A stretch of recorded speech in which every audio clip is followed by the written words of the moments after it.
que s'aturin els versos i tota la festa major, que vinguin els municipals amb les porres i desallotgin la plaça a cops de bastó.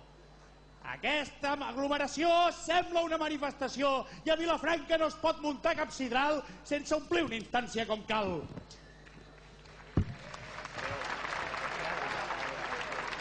I aquests domassos? Què fan aquests domassos al balcó? Que vingui la poli i els foti tots a la presó, perquè estan vulnerant l'ordenança de civisme que ha aprovat l'Ajuntament i, per tant, exigeixo mà dura contra el dissident. La vila està plena de publicitat. Amb tanta pancarta no es veuen els ocellets que viuen a l'arbrat.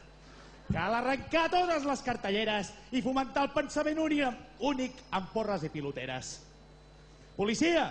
Al Tívoli hi ha un home gronxant-se al parc infantil. Si cal, que torni la Guàrdia Civil. També hi ha un altre jugant a pilota, que algú detingui aquest idiota. I allà hi ha un nen que s'està posant en el dit del nas, que li trenquin la cara i el fotin a la càmera de gas.